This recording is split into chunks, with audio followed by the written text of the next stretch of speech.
আজকে আমি নিয়ে আসলাম আপনাদের জন্য একদম ঠিক মাপের মশলা ব্যবহার করে গরুর মাংস রান্না করলে তা হবে জাল, মজাদার আর অসাধারণ সুগন্ধে ভরা। আজকের এই রেসিপিতে ২ কেজি গরুর মাংসের মধ্যে প্রতিটি মশলা কিভাবে ব্যালেন্স করে রাখতে হয়, প্রতিটি মশলার পরিমাণটা ঠিক রেখে একদম সহজভাবে আপনাদেরকে ঈদ স্পেশাল গরুর মাংসের জাল রেসিপিটি করে দেখিয়ে দিব। আসসালামু আলাইকুম everyone, welcome to Mehnus mom's kitchen. এরকম মজাদার একটি গরুর মাংস রান্না করার জন্য চুলায় একটি পাতিল বসিয়ে ২০০ ml আমি সরিষার তেল নিয়ে নিলাম। ৩টি মতো আমি তেজপাতা দিয়ে দিয়েছি, ৪টি মতো শুকনা মরিচ নিয়ে নিলাম, ২ কাপ পেঁয়াজ স্লাইসেস দিয়ে দিয়েছি। এবার তেলের সাথে পেঁয়াজটাকে হালকা নরম করে নিতে হবে। খেয়াল রাখতে হবে এই গরুর মাংস রান্না করার জন্য সরিষার তেলটা ইউজ করবেন। সরিষার তেলের কারণে এই গরুর মাংসের ফ্লেভার আরও দ্বিগুণ বেড়ে যাবে। এবার হালকা যখন নরম হয়ে আসবে পেঁয়াজটি, তখন এর মধ্যে আমি দিয়ে দিলাম 2 টেবিল স্পুন রসুন বাটা, ৩ টেবিল স্পুন আমি আদা বাটা দিয়ে দিয়েছি।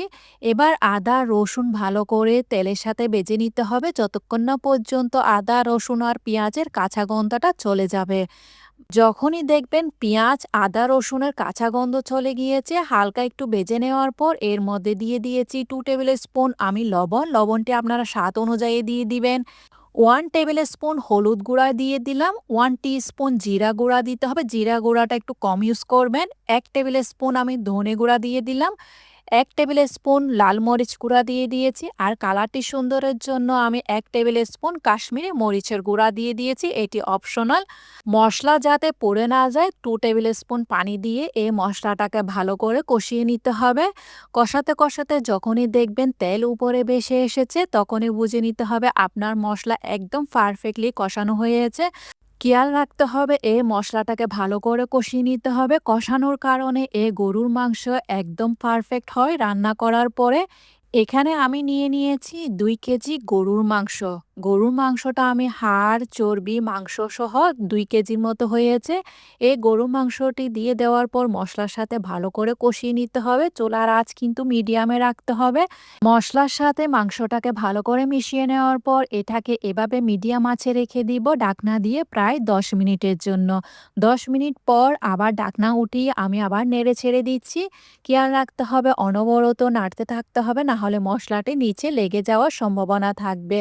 আমি আবার নেড়ে দিয়েছি। এবার চুলার আঁচ মিডিয়ামে রেখে আবারও ঢাকনা দিয়ে এটাকে আমি ২০ মিনিটের মতো রান্না করব। মাঝের মধ্যে নেড়ে ছেড়ে দিতে হবে। একটি মশলা তৈরি করব, ৬টি মতো এলাচ দিয়ে দিয়েছি, ১২ থেকে ১৪টির মতো আমি লবঙ্গ নিয়ে নিলাম, ১২ থেকে ১৪টির মতো আমি গোলমরিচ দিয়ে দিয়েছি, ২ ইঞ্চি মতো দারুচিনির টুকরা নিয়েছি, দারুচিনির টুকরাকে একটু ভেঙে দিলাম।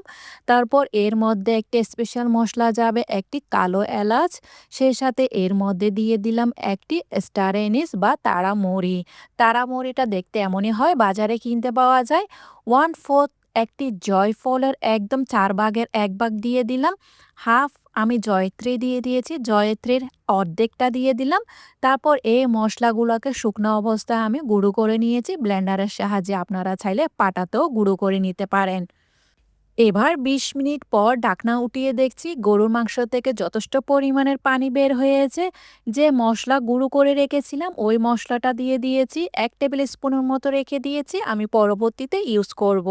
এইবার মশলাটি দিয়ে দেওয়ার পর গরুর মাংসের সাথে ভালো করে মিশিয়ে নিয়েছি। দেখতেই পাচ্ছেন এই মাংসটাকে কষাতে কষাতে দেখতেই পাচ্ছেন মাংস থেকে যথেষ্ট পরিমাণের পানি বের হয়েছে। এই পানিটি দিয়ে আবারও গরুর মাংসটাকে ১০ থেকে ১৫ মিনিটের জন্য রান্না করতে হবে। মাঝের মধ্যে নেড়ে ছেড়ে দিতে হবে। খেয়াল রাখবেন নাড়াচাড়া বন্ধ করা যাবে না।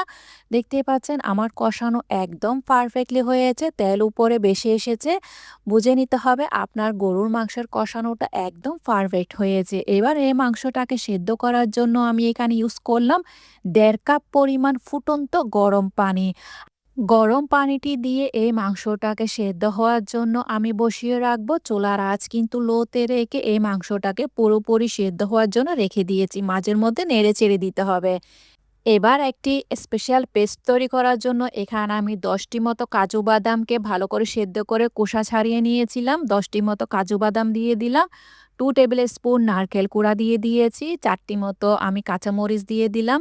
যদি আপনার কাঁচামরিচের ঝাল থাকে তাহলে কম ইউজ করবেন। 1/4 কাপ আমি টক দই দিয়ে দিয়েছি। এবার ব্লেন্ডারের সাহায্যে একটি পেস্ট তৈরি করে নিয়েছি। দেখতেই পাচ্ছেন একদম স্মুথ পেস্ট তৈরি করে নিলাম। এবার এই পর্যায়ে দেখছি আমার মাংসটা পুরোপুরি সেদ্ধ হয়ে গিয়েছে।